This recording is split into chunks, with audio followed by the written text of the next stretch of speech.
Ah. Ah. Why the difference?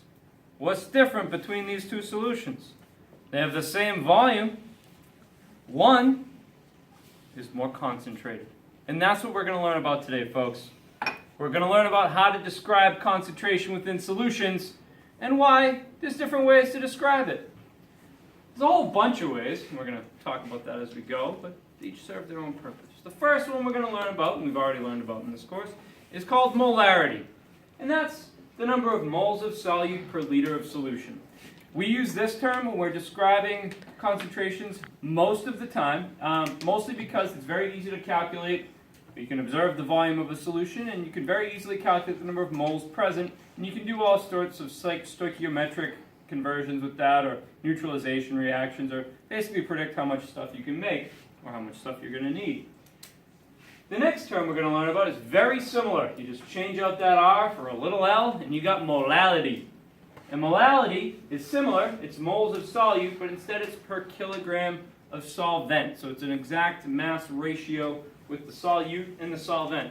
And when this is useful, what this is useful for is when we're looking at freezing point depression and boiling point elevation. These are both called colligative properties, meaning they depend only on the amount of solute particles dissolved. So what colligative properties are those? The freezing point depression, I'm just going to explain quickly how that works. So when water wants to freeze, basically the hydrogen bonds go from being a fluid, motion-based thing to being locked in place.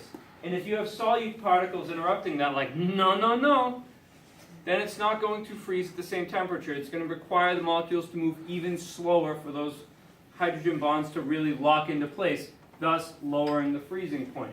That's also why you put ice melt on your steps after you have frozen water on there.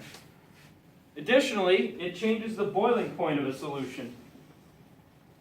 Normally, if you have a pure water solution or any solvent, a pure solution, you have vapor pressure being exerted across the entire surface of a liquid. And boiling point is defined as the temperature at which the vapor pressure of a liquid is equal to the atmospheric pressure pushing down on it. So as you increase the temperature, the vapor pressure increases until the point where it gets to the point where it can overcome the atmospheric pressure. If you have non-volatile, meaning solutes which don't want to evaporate, sitting at the top of the water, it's going to interfere and reduce the amount of surface area that is actually applying a vapor pressure. Therefore, each of the water molecules at the surface would have to be pushing up harder in order to overcome that atmospheric pressure. So when you have a solute in there, it's going to increase the boiling point, requiring a higher temperature for the molecules to boil. This right here kind of describes that. This is a phase diagram for water. Water is very unique. First, I just want to say that it plots pressure versus temperature, and I've indicated here where the solid, liquid, and gas phases are. Normally, pure water would be indicated by the black line, where at 1 atmosphere, water undergoes the transition from a solid to a liquid at 0 Celsius, and from a liquid to a gas at 100 degrees Celsius. However, when you add a solute, that changes it, so that it actually expands the region, or the range over which it's a liquid, so that it will be below 0 Celsius, or over 100 degrees Celsius at atmospheric pressure for it to boil. Next, we'll talk about mole fraction. We're going to do a separate video on something called Raoult's law, where we use mole fraction to calculate the vapor pressure of a solution. And then other common terms used to describe concentration are ppm, or parts per million, and ppb, or parts per billion. And these are used to describe very dilute solutions. Like if you were testing your water for like lead or something like that, you would use parts per million or parts per billion, which parts per million is micrograms of solute per gram or milliliter of solution. Usually when we're looking at dilute solutions, since it's mostly water, water has a density of 1, grams and milliliters can be used interchangeably there. It also could be worded as milligrams of solute per liter of solution.